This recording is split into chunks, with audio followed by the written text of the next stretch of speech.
يا من يرى مد البعوض جناحها في ظلمة الليل. انبیاء علیہ السلام کی زندگی کا اگر خلاصہ کیا جائے،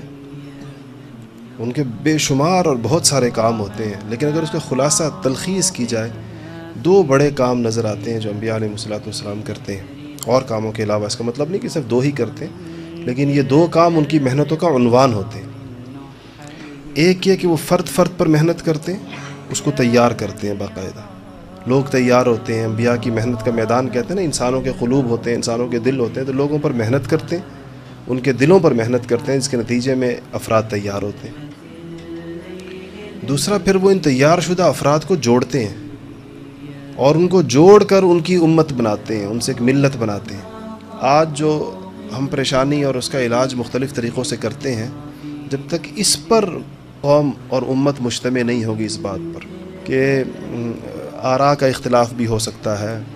فکر میں اختلاف بھی ہو سکتا ہے، ایک سے زائد نظریات بھی ہو سکتے ہیں، انسانوں کے درمیان رہتے ہیں، اور نسب تو ہمیشہ لوگوں کے ایک دوسرے سے الگ الگ رہیں گے، قبائل بہت سارے یہ سب چیزیں رہیں گی، مگر یہ ان کے ہوتے ہوئے ایک امت وجود میں آتی ہے۔ چاہے وہ تقسیم مذہب کے نام پر ہو، چاہے وہ تقسیم قومیت کے نام پر ہو، چاہے وہ تقسیم زبان کے نام پر ہو، چاہے وہ تقسیم علاقے کے نام پر ہو، کسی بھی نام پر مسلمانوں کی جماعت کو تقسیم کرنا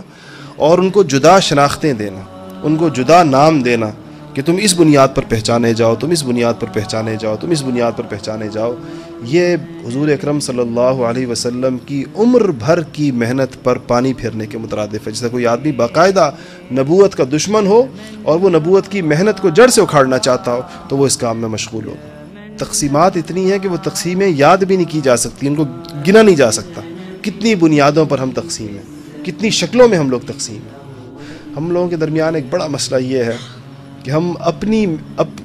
خود اپنے ان پٹ کی بجائے کہ ہم اس میں کیا ڈالتے ہیں، ہم مختلف لوگوں کے بارے میں رائے قائم کرتے ہیں کہ علماء اپنا کام نہیں کر رہے، مولوی صاحبان کام نہیں کر رہے، مدارس کام نہیں کر رہے، سیاسی لیڈر یہ نہیں کر رہے۔ تو یہ چیزیں یہ معاشرے ہی کی چیزیں ہیں۔ میں اور آپ معاشرے کے افراد ہیں، یہ بھی معاشرے کے افراد ہیں،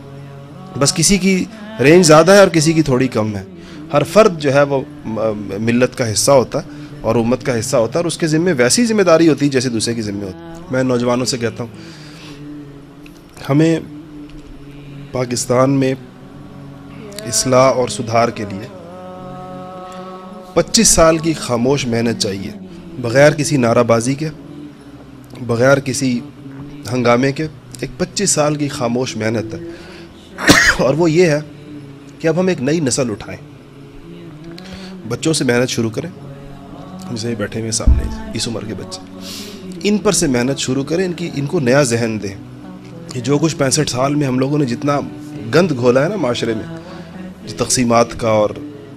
اس سے بالکل ہٹا کر نئے تعلیمی اداروں کی بنیاد رکھی جائے کہ جن اداروں میں خوبصورت تربیت دیں، اچھی باتیں ان کو بتائیں، حضور اکرم صلی اللہ علیہ وسلم کی نبوت کا مزاج سمجھائیں کہ یہ ہے مزاج نبوت، اس کا جو آخری نبوت ہے اس کے بعد نہیں آئے گی، یہ اس کا مزاج ہے، اور تم اس کے حامل ہو اور اس کے ذمہ دار ہو، اور اس کے حوالے سے تمہاری یہ ذمہ داریاں ہیں۔